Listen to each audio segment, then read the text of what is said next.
Alô, alô, você, amigo, amiga enxadrista. Tudo bem? Aqui Gerson Pérez falando diretamente do Clube Xadrez Online, em São Sebastião do Paraíso, Minas. Promessa é dívida. Ele esteve aqui, ia fazer uma viagem para a Rússia, estava fazendo as malas, parou de fazer as malas para atender o Clube Xadrez Online, e aí fez uma entrevista aqui com a gente muito bacana da viagem, né, que ele faria junto ao Colégio Augusto Laranja. E agora ele está de volta. Está de volta e vai contar dessa viagem. Álvaro Aranha, tudo bem? Tudo bom, Gerson. Promessa é dívida e eu estou aqui para falar um pouquinho sobre a viagem que eu fiz, a repercussão, as consequências e uma próxima viagem que está pertinho aí de novo. Tá, Álvaro, é verdade que lá na Rússia tem alguma aura, tem alguma coisa diferente, uma energia diferente, que quando a gente volta de lá, tudo dá certo? Por exemplo, FENAC, FENAGE, os seus alunos ganharam 4 títulos, foram vice em 2. Você disputou o Campeonato Paulista, a final com o Herman, ganhou 2,5, né? 2,5 e meio. E você jogou o Internacional aí e foi muito bem, Concórdia. Isso tudo já é reflexo da viagem? É rápido assim, é? Bom, duas coisas, né? Realmente, estar na Rússia tem uma aura diferente, estar lá, assim, tá no berço do xadrez mesmo, né? Mas é importante dizer que assim como eles preconizam, os resultados do xadrez só vêm com muito, muito trabalho. Ou seja, foi uma feliz coincidência, eu acho que me motivou a já implantar certas coisas que aprendi lá, mas foi uma feliz coincidência e eu mesmo não esperava 4 campeões nos campeonatos brasileiros de categoria e 2 vices. Acho que nunca mais vai acontecer, porque as categorias são muito equilibradas, tem vários jogadores talentosos de vários lugares e com excelentes treinadores, e os resultados como jogador também. Acho que eu apliquei algumas coisas que eu aprendi lá que me ajudaram, sem dúvida, mas não deu tempo ainda de dizer que já é um reflexo técnico do que eu comecei a fazer, né? Porque esse período, desde que eu voltei, eu peguei um material, fiz coisas muito mais voltadas ao meu lado como treinador aí, preparando material para algumas novidades que eu vou contar depois. Mas legal, acho que no mínimo posso dizer que foi uma feliz coincidência e eu estou muito contente com os resultados dos alunos e com os meus resultados como jogador. Eu estou numa fase que, assim, vivendo intensamente e trabalhando muito, principalmente como treinador, né, produzindo material e preparando a equipe que viaja agora para a Rússia. Mas acho que quando você está feliz e intenso no trabalho, as coisas acabam funcionando bem. Alvinho, quando a gente fala em Rússia, a gente lembra aí dos antigos treinadores, né? Aquele conhecimento ali de treinadores, sei lá, do Petrosian, do Spassky, do Tal, o pessoal ali da antiga União Soviética. Em cima disso, eu vou colocar agora em vídeo uma pergunta do grande treinador Jefferson Pelikan, mestre nacional, ex-campeão paulista, vice-campeão brasileiro, e dizem que ele é o fazedor de GMs do xadrez brasileiro. Então, vou soltar aí o vídeo de uma pergunta que ele mandou para você. Vamos lá. Olá, Álvaro, tudo bem? Antes de mais nada, gostaria de parabenizar o seu trabalho à frente do Colégio Augusto Laranja e parabenizar o colégio por essa iniciativa fantástica, né, de intercâmbio dos alunos com o pessoal na Rússia. A minha pergunta não é uma pergunta, é uma curiosidade. Gostaria de saber se tem algum material específico. A gente tem aqui alguma coisinha aqui, outra lá, algumas pinceladas, né? Mas a respeito dos antigos treinadores da ex-União Soviética, né? Então, nomes como Osnos, Konstantinopolsk, né? Podgayets, Tolush, mais conhecido, e jogadores que se formaram em grandes treinadores. Se há um material específico mostrando como é que eles trabalhavam, método de treinamento, alguma coisa assim já estabelecida historicamente, se há esse trabalho aí na Rússia ou se está em russo, que pudesse ser disponibilizado. fica essa minha curiosidade, tá bom? Se você pode conseguir ver se existe isso ou se realmente isso não tem registrado. É isso. Boa sorte aí e tudo de bom. Sucesso! Bom, Gerson, primeiro é um prazer receber uma pergunta do Peliquier, um cara que eu respeito muito, ajudou a fazer, né? Porque é um trabalho em conjunto, o treinador e o jogador, três dos grandes nomes do xadrez brasileiro, Rafael Leitão, Giovanni Vescovi e Tatiana Ratko. Então, muito legal a pergunta dele, porque realmente lá existe um respeito muito grande à história, né? Eu diria que a escola russa mantém a tradição da escola soviética, né? A gente vê outras escolas surgindo, como a escola chinesa, que a gente não entende bem. Lá, eles respeitam muito os clássicos e os treinadores do passado, né? Lógico, adaptando tudo à realidade atual.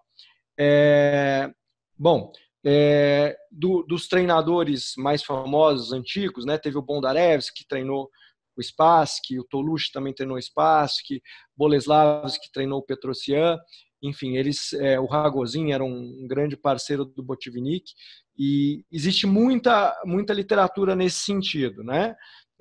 Inclusive, uma das coisas que eu me deliciei fazendo lá foi comprar livros que não existem em nenhum outro lugar do mundo.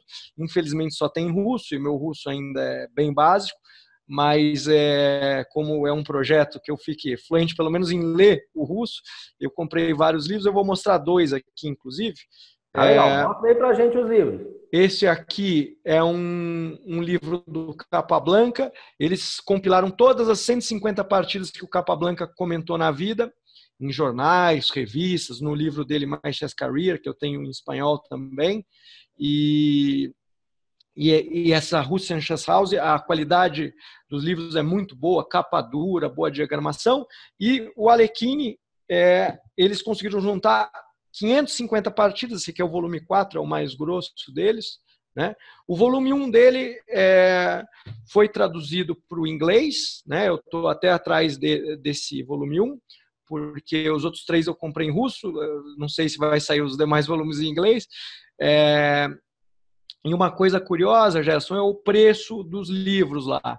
Eu paguei os 4 tomos dessa coleção do Alekhine, R$120 os 4, ou seja, Nossa, R$30 por de livro. um livro no Brasil, quase, né? Quase de um jornal de domingo o preço, né? Então, realmente aqui é muito mais caro. Eu sei que os livros que vêm da Europa e dos Estados Unidos estão em dólar, em euro, é difícil para os revendedores aqui cobrarem muito diferente, mas então existe sim muito material, né? E as escolas geralmente têm seu material específico. Por exemplo, a escola do Petrosian tem o material dela, a escola do Botvinnik tem o material dela, né? Que ela usa com os alunos, e esse material é muito baseado no que os treinadores do passado fizeram, com as adaptações necessárias para os dias de hoje, correções eventuais, mas a escola soviética ainda é muito presente ali na Rússia, e os conceitos, é um jeito muito conceitual de ensinar xadrez, né? E sem dúvida, esses treinadores do passado, por exemplo, tem Romanovski, Kotov, tem vários livros publicados, alguns traduzidos para o inglês, Suetin, que foi treinador do Petrosian também, um que é muito respeitado lá, inclusive dizem que é por causa dele que o Fischer aprendeu a ler russo, chamado Lipnitsky, que a Quality lançou um livro dele chamado Modern Questions of Chess Theory. Então, sem dúvida, lá é muito respeitado esse passado e esses treinadores que fizeram tanto sucesso, né? Então, respondendo aí o Peliquier, sem dúvida, existe muito material, e eu trouxe várias coisas e pretendo trazer mais coisas a esse respeito, e talvez até no futuro traduzir para o português. Temos aí a editora Solis, que está fazendo um bonito trabalho, traduzindo excelentes livros. Meu pai mesmo é dono de uma editora de livros, de repente eu me animo aí, vejo com ele a possibilidade de a gente publicar alguma coisa. Enfim, o importante é que o material esteja em uma língua mais acessível, que realmente o russo é uma língua muito difícil de se dominar, mesmo que seja só para leitura. Bom, Álvaro, agora da sua viagem à Rússia, São Petersburgo, vamos começar pela escola do Petrosian. O que você viu lá? Então, só para explicar, a gente ficou um tempo em Moscou, e em Moscou a gente visitou a escola do Petrosian, do Botvinnik e a Federação Russa. Tá? Depois fomos a São Petersburgo.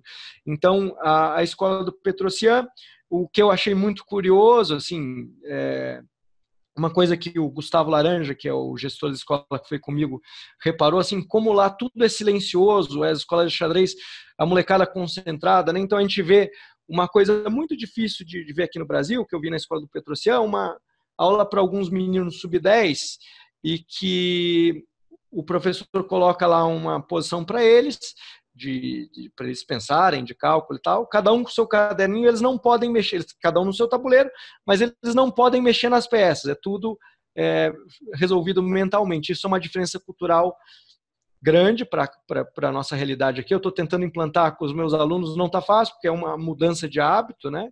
E sem dúvida é uma coisa que ajuda muito. E eu joguei contra 2 meninos da escola do Petrosian, um perto de 2.000 de rate, um outro perto de 2.100 de rate. O que eu achei bastante curioso é como o estilo dos garotos lembrava o estilo do Petrosian. Então as escolas tentam replicar o estilo do herói da escola, né? Ou seja, de quem a escola é baseada. Então isso foi uma coisa muito legal ali na escola do Petrosian, e foi bem legal, apesar que a estrutura da escola do Petrosian não se compara com a escola do Botvinnik, que é a mais famosa e importante da Rússia, que formou Kasparov, Karpov e Kramnik, por exemplo.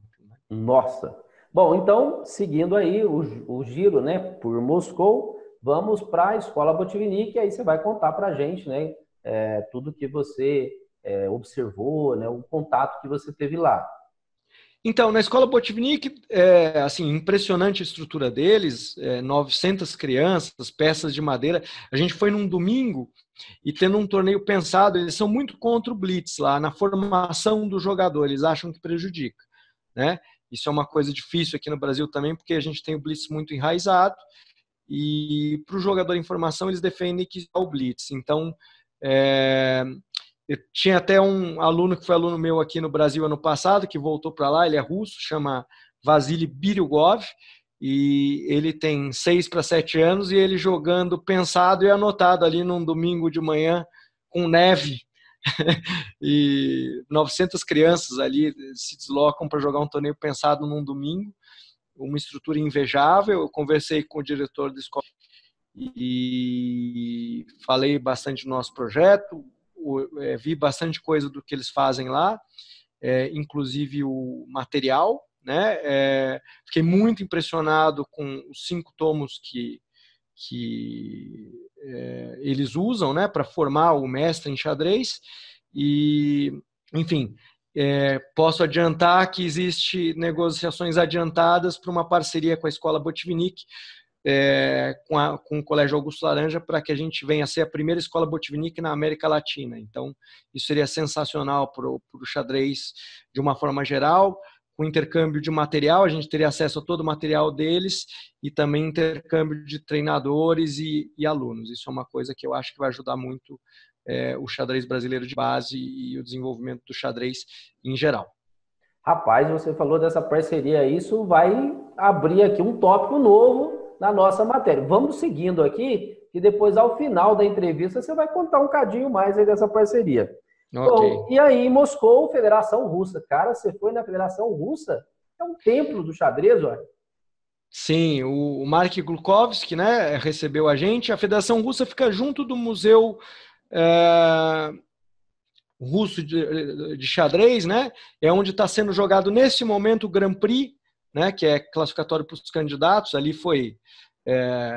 já teve por lá Bob Fischer, quando visitou Moscou pela única vez, Kasparov, Karpov. Eu até tirei uma foto com o Gustavo na mesa que foi jogado o match Kasparov e Karpov em 84. Então a gente ficou perto de 1 hora visitando o museu. Quantas partidas? 48? Esse mesmo. Né? E depois jogaram outros matches, mas esse foi o primeiro match, né? Mas o museu lá, que a gente ficou perto de 1 hora, eu teria ficado umas 6 horas ali. Tem as peças originais que o Stoughton fez, que depois viraram o famoso modelo Stoughton. É uma coisa assim, difícil até descrever a emoção, né? De ver carta do Smyslov, planilhas originais dos jogadores. É um acervo muito rico. E o Glukovski falou muito para a gente sobre como funciona o xadrez na Rússia, né? Ele é o vice-presidente técnico da Federação Russa, e falamos sobre trabalho do xadrez curricular lá, como funciona. Uma surpresa muito grande, no Augusto Laranja a gente tem xadrez curricular do 1º ao 5º. Lá, ele só tem o xadrez curricular no 1º e 2º anos do fundamental. Eles defendem que em 2 anos você descobre se a criança gosta e se leva a jeito para a coisa, e é o suficiente, né? Eu trouxe o material, são 2 livros que eles usam nesses 2 anos. Eu trouxe o material, né? Eu tenho o material que eles usam para o curricular. Algumas coisas legais em termos de ordem de ensino, por exemplo, aqui a gente costuma ensinar todas as regras especiais, talvez tirando o en passant, e depois vai para o checkmate. Lá, como o checkmate é o objetivo do jogo, ensinou a mexer as peças, já vamos para o conceito de checkmate, segundo eles até mais rápido do que o conceito de rock. Olha que coisa engraçada, porque o rock faz parte da regra do jogo. Então isso é uma coisa que me surpreendeu muito. E lá, o xadrez curricular, até porque tudo é bancado pelo governo, na minha opinião, para não encarecer, né, o processo, é dado por professores de matemática e literatura, né? E logo depois desses 2 anos de ensino, os principais talentos são encaminhados para as escolas de esporte, que vão trabalhar esses garotos, para esses garotos que gostarem e tiverem talento virarem futuros mestres, né? Então, eu vou dizer que acho que assim, nesse aspecto, eu prefiro até o trabalho que a gente faz no Augusto Laranja, porque não necessariamente o gosto pelo xadrez se desperta tão cedo. Às vezes já houve casos de meninos que aos 9, 10 anos que criou-se aquela paixão.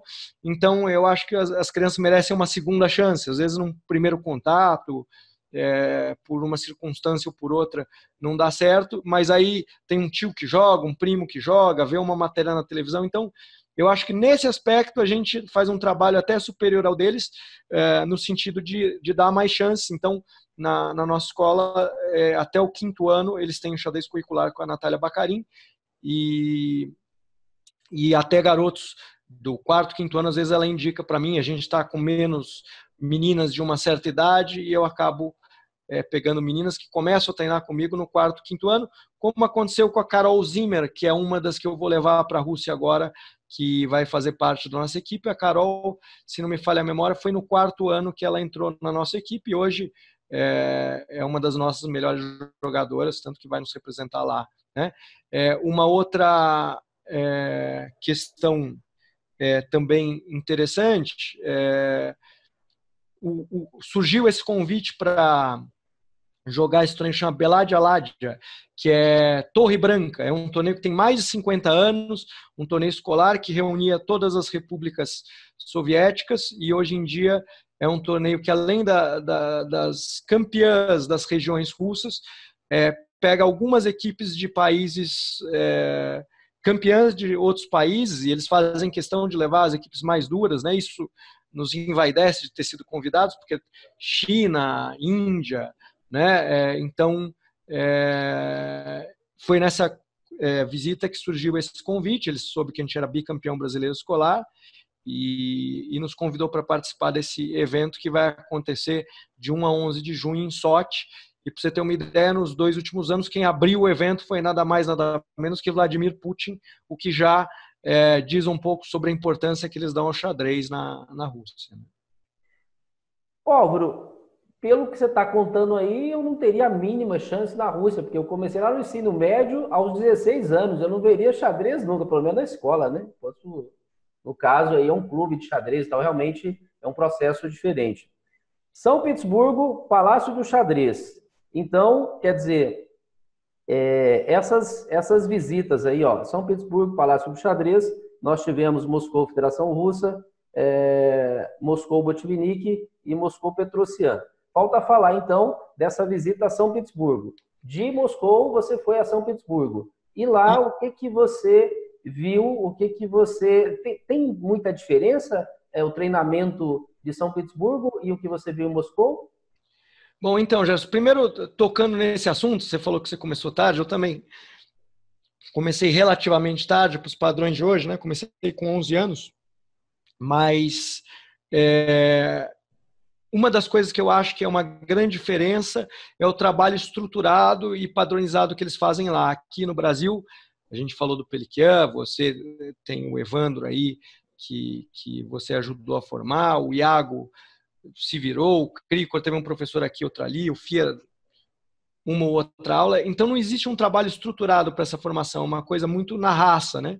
E, sem dúvida, isso prejudica o processo, porque seria muito mais fácil se a gente conseguisse ter uma padronização e muito mais crianças tendo acesso a um treinamento de qualidade. Falando de São Petersburgo, a estrutura também muito legal, né? Eu senti que existe uma rivalidadezinha entre Moscou e São Petersburgo, assim, nas falas, né?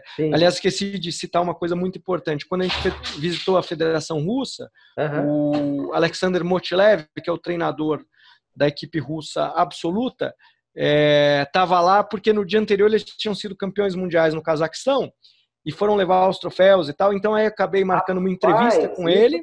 Isso é que é sorte. Muita sorte. Ali, então? Tava lá e fiz uma entrevista de mais de 40 minutos com ele. Fiquei umas 4 horas falando de xadrez com ele. Virei amigo de WhatsApp dele. Tal. Outro dia ele estava fazendo um training camp com o Cariaquim, mandou uma mensagem e tal. Então uma coisa importante que lá em São Petersburgo a grande referência é o Alexander Khalifman, né? O ex-campeão mundial, e tive uma conversa longa com ele também. E uma coisa que eu queria adiantar, isso eu vou falar no curso que eu vou dar sobre a Escola Russa de Xadrez, que a gente vai falar um pouco mais adiante, mas uma coisa que me surpreendeu, ambos defendem que hoje em dia o aluno que quer competir, está começando a se desenvolver, deve, desde cedo, por exemplo, jogar peão-rei e peão-dama. Eles não acham aquele conceito antigo, que inclusive a gente tinha aqui, de que o garoto deve começar pelas partidas abertas e só jogando E4. Ambos, que são dois nomes de grande relevância, acham que hoje em dia é muito importante ter o peão-rei e o peão-dama desde cedo no repertório. O Motilev, inclusive, citou o exemplo dele, dizendo que hoje ele é um jogador de peão-rei, e para ele, quando ele tentou expandir para o peão-dama e já era um jogador formado, foi muito difícil para ele assimilar as ideias, e ele defende que hoje, desde a formação, o jogador deve ter essa variação, até porque hoje a preparação de aberturas é um negócio muito pesado, e quanto mais você tiver variedade de escolhas, melhor, mais difícil para o adversário preparar e mais fácil você levar o jogo para onde você quer. Uma outra coisa que eu esqueci de falar, que também eu vi no material russo, ao contrário do que alguns treinadores ensinam aqui, a dama, para eles, na formação deles, vale 10, e bispo e cavalo são dados como 3, né?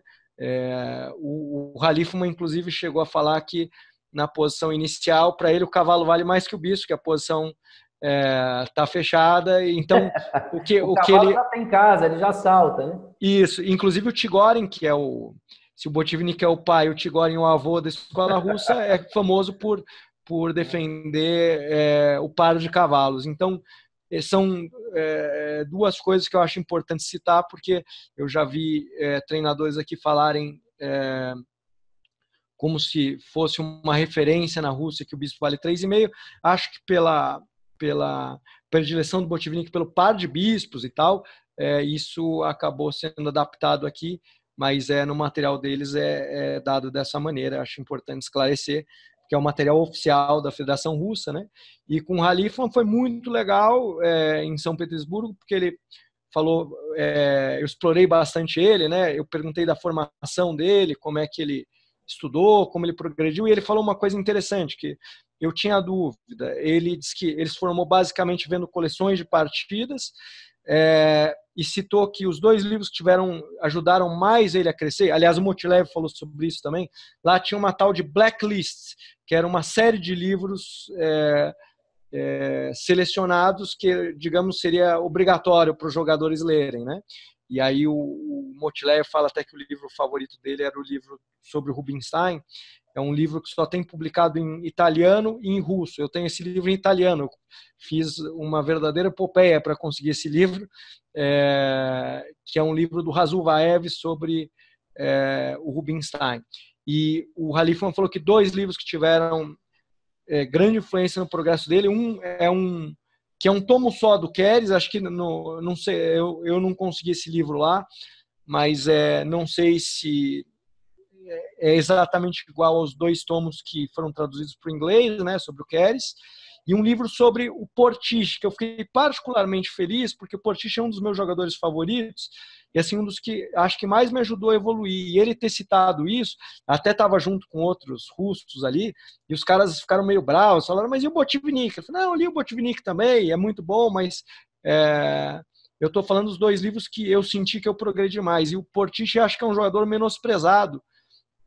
Inclusive, o Kasparov cita ele nos predecessores, faz um capítulozinho sobre ele, ou seja, é um jogador que acho que aqui no Ocidente deveria se valorizar mais, e assim, eu sou um super fã do xadrez posicional dele, e foi legal o Halifman falar isso. Outra coisa que o Halifman falou que eu achei interessante, que pode ser de utilidade para a garotada, ele fala que uma das coisas que ele se arrepende, que no começo da carreira dele, o repertório de pretas dele era exclusivamente baseado na Índia do Rei e na Dragão, na Silena Vante Dragão.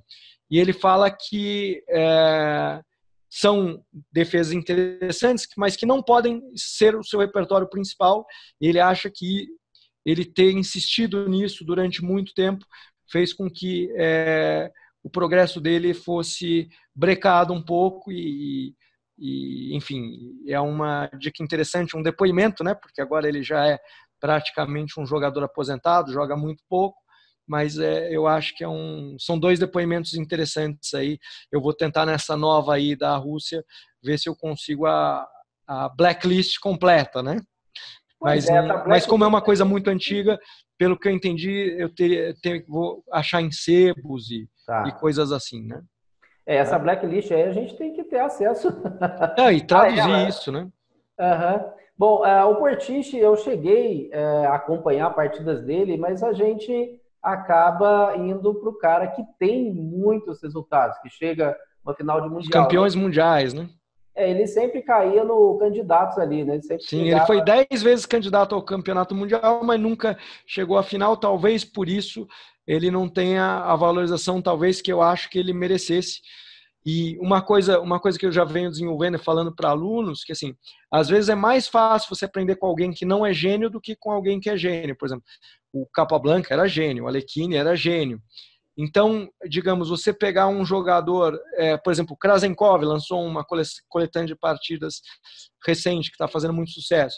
Ele é um jogador que chegou a 2.700, que não é brincadeira chegar a 2.700, mas é um cara que, assim, que não é um gênio. Então, às vezes é mais fácil você aprender com esse tipo de jogador, com estilo clássico, estilo mais compreensivo, do que com uma própria partida do tal, que você vai admirar e vai ter muito prazer de ver, mas é muito mais difícil de replicar, né?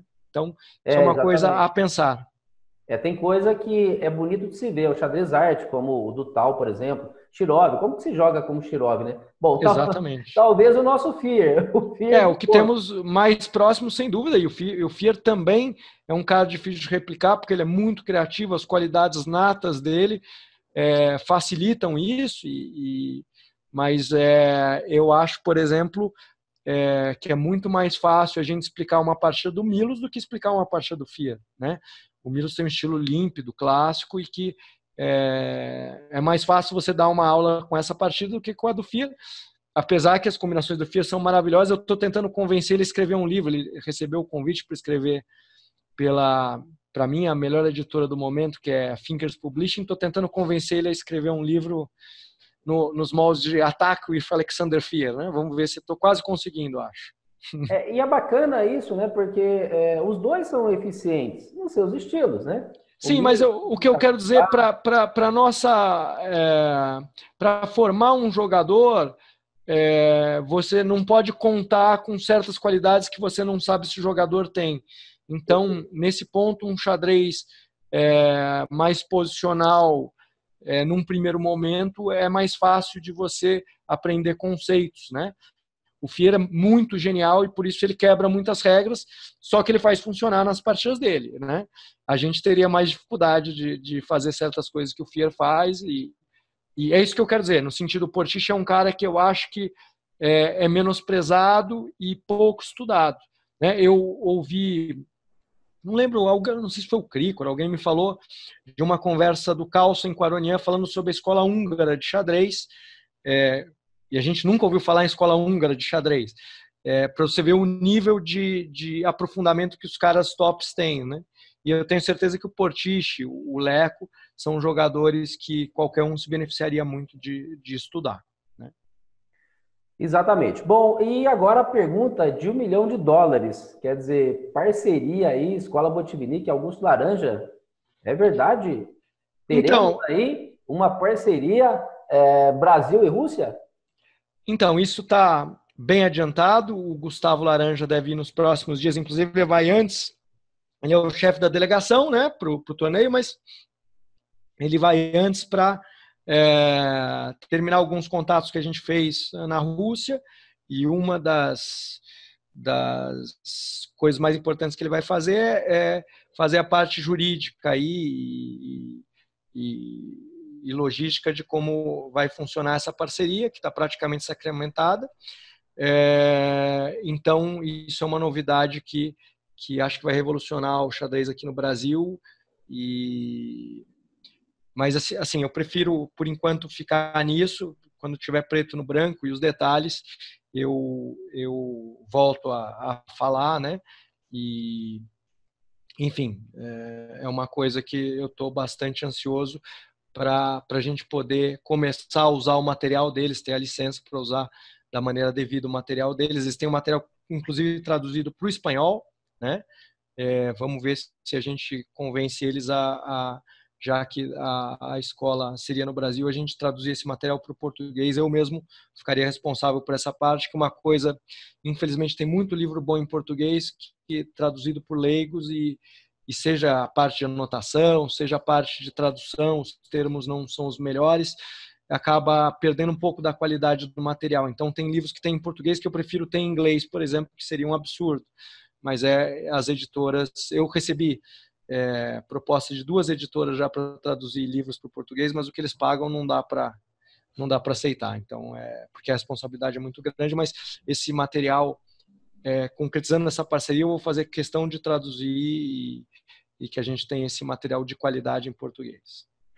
Falando em tradução, no passado, nós recebemos aqui no Clube Xadrez Online convite também para fazer tradução, e aí eu pedi que enviasse, né, um capítulo para a gente ver e tal. Bom, quando eu vi aquele capítulo, Álvaro, eu levei um susto, porque simplesmente a pessoa que traduziu, que era um livro em inglês, foi traduzido, eu faria a revisão técnica. Simplesmente estavam trocados ali o rei com a dama, onde tinha rei, o cara colocou dama, era um troço assim, tão bizarro, mas tão bizarro, que eu falei, olha, não tem jeito, se quiser que a gente faça, nós fazemos a tradução e também a revisão técnica. Beleza, R$1 para você, por página, para você traduzir, e isso há muito tempo. R$1 para você fazer revisão. Falei, cara, você tá... Não, absurdo. A proposta que eu recebi foi um pouco menos indecente, só um pouco menos, mas não cheguei a ter dúvida de dizer não. Até vou citar um caso, eu peguei um aluninho uma vez, muito bom, de 6 anos, e o pai dele tinha lido com ele um livro chamado Meu Primeiro Livro de Xadrez, do Garry Kasparov. Sim. E o tradutor, nem me lembro quem é, não tenho nenhum problema em falar mal desse livro, porque... eu acho que a editora merece que eu fale mal, porque não houve nenhum esforço para ter uma tradução melhor. Mas ele usava para qualquer coisa o termo espeto. Ou seja, o garfo, tudo bem, você poderia botar, chamar como espeto, mas duplo de cavalo é espeto, cheque de torre, pega a torre lá no fundo, espeto. E aí eu comecei a dar aula para esse garoto, tinha até uma dificuldade adicional, porque ele só queria, pela idade tudo, queria que eu ensinasse ele no xadrez do Star Wars, que era duro, porque eu não reconhecia, eu tinha que ficar olhando o desenho da peça na base da peça, e eu mesmo não identificava, né? Mas aí tudo bem. E aí eu falei, não, isso aqui é um duplo de cavalo, cheque duplo e tal. Não, isso é espeto. Daí eu falei, não, isso é duplo. Não, espeto. Daí eu falei, não, olha, eu estudo xadrez há muito tempo. Tal. Eu falei, não, mas o Garry Kasparov sabe mais que você. E aí que eu descobri que, na verdade, o garoto tinha lido com o pai esse livro do Kasparov e por isso ele fazia essa analogia que tudo era espeto. E o que o professor fala? Tem razão, porque Kasparov... O Kasparov, mas não, enfim, colocaram palavras na boca do Kasparov, essa que é a verdade, né? Então, por isso que é muito legal a tradução dos predecessores no português ser do Giovanni Vescov, que é um cara que traduziu fidedignamente o que o Kasparov queria. Inclusive, o Giovanni é fluente em russo, não sei se você sabe. Então, sim, ele falou que ele, inclusive, consultou a versão russa, que é a versão que o Kasparov fez, né? A língua nativa do Kasparov. Na época, a biografia dele falava assim em 6 línguas. Não sei hoje se ele ampliou isso. Não sei. Eu imagino que a motivação para aprender mais uma língua... O Giovanni tem 1 ano a mais que eu, estou com 40, ele deve estar com 41. Não deve ser a mesma de outros tempos. É 78, né? 78. Então, mas de todo jeito, o Giovanni é outro caso de um gênio, assim. Para mim é um cara que ele seria muito bom no que quer que ele se propusesse a fazer. Uma pena que por falta de apoio no Brasil, ele para ganhar o que ele gostaria de ganhar, ele tem que ter ido para outra área, né? Isso é uma pena.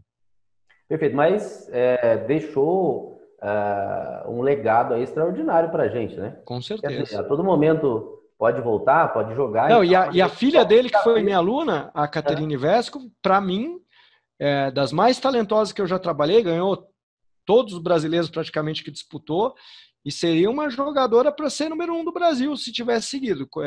Teria totais condições de ser número 1 do Brasil se tivesse seguido, porque ela era uma competidora nata. Assim. Chegou uma situação que você já deve ter passado com alunos, última rodada de um brasileiro, e se ela empata, ela é campeã matemática. E aí eu converso com o Giovanni, falamos para ela, não falamos? Chegamos à conclusão de não falar, que achamos que atrapalharia ela saber. Ela foi, jogou e ganhou. Né? Precisando do empate, ela ganhou a última rodada, ela fez 7 em 7. Então, muita força e personalidade mesmo para jogar. Sim. Então, ela tem muita confiança. Então, também uma pena. Acho que tem uma perda grande também para o xadrez feminino brasileiro. Né? Agora está fazendo INSPER, está feliz da vida, segue jogando xadrez nos torneios universitários, mas focou a vida para outra área. 2 à parte só, a gente estava falando de tradução também da Solis, o próprio Garcês tem feito traduções primorosas também, né? O livro do Capablanca é um dos livros, chegou essa semana, é um dos livros mais bonitos que eu já vi, né? Realmente, assim, a estética do livro e tal, eu comecei a ler e estou gostando muito, assim, segundo Herman, é a melhor biografia já escrita sobre o Capablanca. No final eu dou minha opinião. Legal. E tem uma nova viagem aí já agendada, né? A gente falou ano passando disso, mas agora você aprofunda. Dia 31 você viaja aí com a equipe do Augusto Laranja para um grande desafio. Você já falou do evento, agora vamos fazer um aprofundamento disso, né? Como que será a viagem, qual que é a proposta dessa viagem? Então, logo que a gente foi convidado, primeiro surgiu uma questão difícil. Eu tenho perto de 14, 15 alunos que seriam grandes candidatos para a vaga. 2 dos alunos que seriam candidatos por terem se matriculado só em janeiro no Augusto Laranja, ou seja, eles não participaram do Campeonato Brasileiro que nos deu o direito a representar o Brasil nessa competição, eu não pude levar, que era o Diego Haraguchi e o Vinícius Taichung. Não que eu levaria, mas seriam candidatos, tá? E eu acabei optando por levar 2 meninos e 2 meninas. Qual foi o meu raciocínio? Eu peguei os meus 3 melhores jogadores absolutos, que é o Cauã Marques, o atual campeão brasileiro sub-14, o Henrique Jazzi, foi 4º no mesmo sub-14, só perdendo para o Cauã, e a Teodora Parreira, que é vice-campeã brasileira sub-14. Nessa categoria eu tenho até a sorte de ter a Teodora no Augusto Laranja e a Mariana, que foi campeã, também é minha aluna. Então, a Teodora é a 3ª jogadora absoluta dentre os que eram candidatos, por isso eu acabei optando por levá-la, está jogando muito bem também. E levei a Carol, que é uma cria da casa ali, aprendeu a mexer as peças no Augusto Laranja, para o 4º tabuleiro. As equipes lá têm que ser formadas por pelo menos uma menina, né? Então eu fiz a decisão, para alguns polêmica, de levar 2 meninos e 2 meninas, que eu acho muito legal a gente mostrar que xadrez, as meninas podem competir de igual para igual com os meninos, e eu tenho certeza que ambas estão muito preparadas. E logo que a gente chegou, o Gustavo me autorizou a fazer um treinamento extra especial com essa equipe, que também tem o João Pedro Corrêa, que é um outro que era candidataço a ir para a equipe, mas infelizmente só podia levar 4, e estamos fazendo toda segunda-feira 2 horas de treinamento específico para essa equipe, que eu acho que chega muito bem preparada e todos no seu auge para participar da competição. Agora, como eu falei, a primeira vez que vamos participar, o nível de dificuldade, eu não tenho dúvida, é imenso, mas vamos sair de lá entendendo melhor em que patamar estamos em termos mundiais.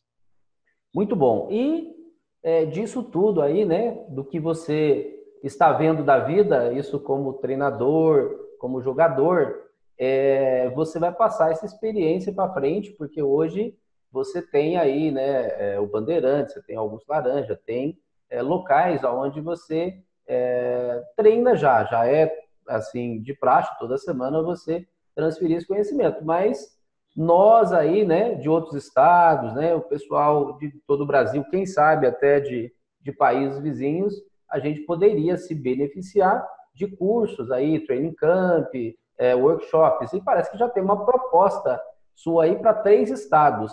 Como que vai ser esse workshop? Então, Gerson, como eu disse, logo que eu voltei da Rússia, eu, aproveitando que estava tudo fresco na minha cabeça, eu confeccionei um curso baseado no material que eu vi lá, material que eu trouxe de lá, né? Seria um curso de formação do jogador, óbvio que num workshop de 6 a 8 horas eu não vou conseguir fazer o que eles fazem em 5 anos, mas a ideia é falar sobre os conceitos, as coisas importantes de se treinar, coisas que eu senti que eles fazem diferente dos outros. Então eu confeccionei um material para um workshop, como eu disse, o formato que eu pensei seria de 6 a 8 horas de curso para esse material, né? Eu vou entregar o material para os participantes darem sequência, né, ao estilo de treinamento que hoje é preconizado ali pela atual escola russa. E então fiz isso bem caprichado, e assim foi muito grande a procura de jogadores, de professores, treinadores, para saber o que eu vi lá diferente e o que a gente pode aplicar aqui. Então, eu estou com esse curso pronto por causa da minha agenda. Como assim, o foco total até 11 de junho é no torneio em Sochi, né? Que eu vou levar a equipe. Depois eu já volto e no começo de julho jogo Continental. Então, a ideia é, a partir da segunda quinzena de julho e no segundo semestre, fazer workshops. Em São Paulo, eu acho que eu tenho um público já para 2 ou 3, né? Porque eu também não quero abrir para muitas pessoas. Assim, o formato eu ainda estou definindo de quantas pessoas por workshop, porque Eu acho que não adianta você fazer uma coisa para muita gente e não poder dar a devida atenção a cada participante. Então, isso eu estou ainda pensando, mas a ideia é, em julho, a partir do segunda quinzena de julho, e no segundo semestre, fazer workshops pelo Brasil, disseminando esse conhecimento. Estou pensando talvez no formato da internet mais para o futuro, né? Porque a gente sabe que não é fácil atender um país continental como o Brasil, por exemplo, ir para lugares no norte, no nordeste é bem mais complicado, até pela minha agenda, mas já tenho aí 3 lugares que eu diria que estão definidos, devo fazer em São Paulo, Santa Catarina e Minas Gerais. Então, e um material que já está pronto, caprichado, e que eu acho que vai ajudar muito jogadores e treinadores a abrir o leque, né? E lógico, cada um vai dentro do que acha, pegar o que serve para o seu trabalho. Que nem eu falei, tem coisas que eu concordo, tem coisas que eu não concordo de tudo que eu vi lá. Lógico, a maioria das coisas eu até pensava parecido, em outras, por exemplo, essa da criança já começar com peão dama e peão rei concomitante, para mim foi revolucionário, e ainda eu preciso de testes práticos com alunos para ter uma opinião formada, mas a ideia é, com certeza, eles estão fazendo algo que está funcionando muito bem para eles há muito tempo, então a gente tem que ter a humildade de aprender, e realmente eu posso dizer que existe uma escola soviética de xadrez ainda, apesar da União Soviética ter terminado, mas os conceitos foram mantidos, e muita coisa, como eu falei, infelizmente por algum motivo não chega aqui no Ocidente, ou chega deturpada, né? Algumas coisas que falam que é de lá, eu descobri que lá eles mesmos não... É igual picanha argentina, que a gente tem aqui no Brasil, mas você vai na Argentina não tem picanha, né? Esse corte da carne eles não fazem, mas você vai nos restaurantes chiques que não, isso aqui é picanha argentina. Enfim, não tem na Argentina, mas tem aqui. Então, eu diria que tem alguns que falam em nome da escola russa sem os russos estarem sabendo dos próprios conceitos. Então, mas é uma coisa que me anima muito, e é uma coisa que eu vou, no segundo semestre, investir pesado, porque pelo que eu tenho recebido de contatos e perguntas e tal, até legal eu poder falar com um público grande aqui do seu canal, porque me poupa de falar 300 vezes a mesma coisa, e assim que eu tiver datas e locais, eu vou divulgar nas minhas mídias sociais, vou pedir sua ajuda para isso também, para fazer essa divulgação, e como eu disse, eu quero passar esse conhecimento adiante. Muito bom. E para a gente poder finalizar, né? Antes aí de encerrar, já agradecendo demais a boa vontade do Álvaro Aranha, inclusive pelo horário que nós estamos gravando. Acho que o almoço já deve estar sendo preparado. Tá chegando a família daqui a pouco aqui para almoçar já. Tem um cachorrinho aí com fome também, né? Deixa eu até fechar aqui, espera só um pouquinho. Os cachorrinhos aqui estão sempre com fome. Então, eu acho que já é hora do almoço. Vamos finalizar a entrevista aqui, senão os cachorrinhos vão ficar bravos. E o Álvaro também, né? Porque a gente teve a pauta aqui, já faz tempo que a gente está conversando em off, e agora com a gravação. Mas então, agradecer demais a boa vontade do Álvaro. Ele já virou sócio aqui do Clube Xadrez Online, de tanta entrevista que ele já deu para a gente, bate-papo aí em eventos, né? Quando a gente esteve aí disputando torneios Brasil afora. E, especialmente, essa função agora, essa missão, inclusive, né, é uma jornada importantíssima, essa de treinador, porque você está disseminando conhecimento de altíssima qualidade, buscado lá na fonte. Isso é que é o mais importante, né? E o Álvaro está sempre em torneios, eu digo, aí eu não sei se sobra tempo para dormir, porque ele está jogando torneio, né, como jogador de altíssimo nível, e os alunos, pelos resultados aí que vocês viram, né, tá sempre conquistando títulos importantíssimos. Então, obrigado, Álvaro, por tudo que você tem feito aí pelo xadrez brasileiro, e fica agora esse último momento, as suas considerações finais. Não, eu que agradeço mais uma vez o espaço, Gerson, porque através do seu canal eu consigo atingir um público grande, de muita gente que tem curiosidade, mas não tem a proximidade comigo, como você falou, né? É legal que nos torneios escolares, principalmente muitos professores querem que eu que eu faço um evento para falar e tudo. Acho que falei várias coisas aqui na entrevista. Como eu falei, uma coisa mais específica e mais detalhada, e mostrando material e tudo, eu vou fazer nos workshops, que é uma coisa mais técnica, mas eu acho que pelo menos deu para dar uma ideia para o grande público como é que a coisa lá funciona. E como você disse, é diferente você ler uma coisa e estar lá, ver como funciona, né, o dia a dia. E a gente vai tentando, apesar das diferenças culturais, tentando adaptar as coisas boas que a gente viu lá, e aos poucos a gente vai crescendo, e tenho certeza que o xadrez de base no Brasil vai se beneficiar desse intercâmbio. Inclusive, a ideia é que a gente vai mandar alguns alunos para lá, alguns alunos de lá virão para cá, então tem muita coisa para acontecer aí num futuro próximo. E realmente a vida está corrida. Eu estou muito, muito focado na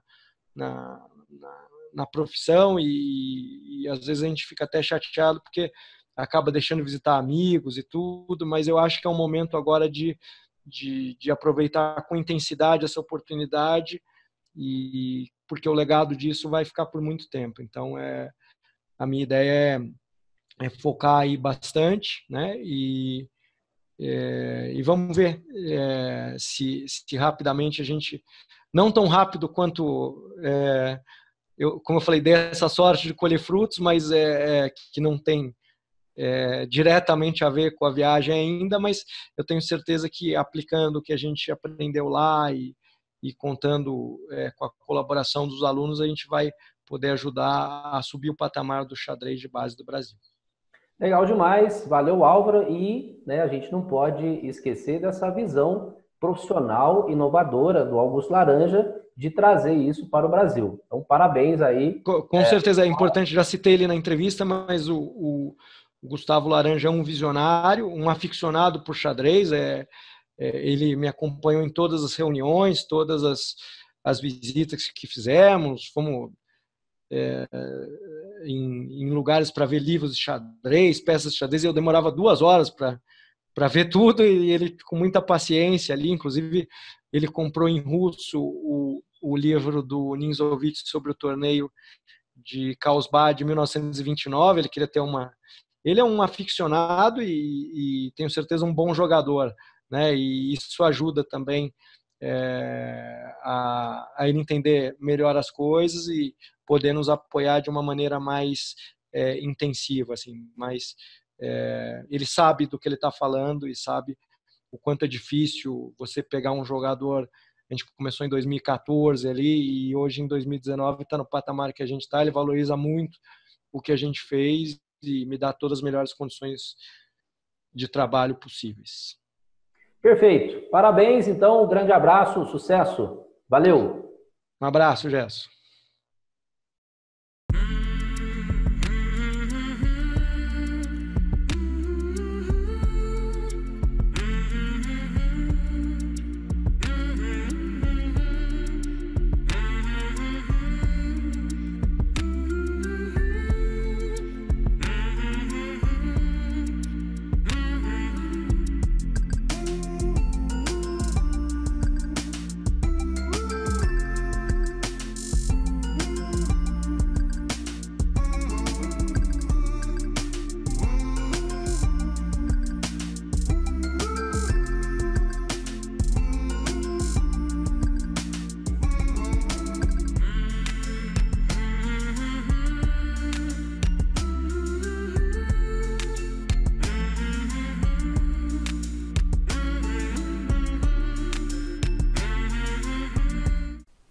Ei, você gosta de vídeo?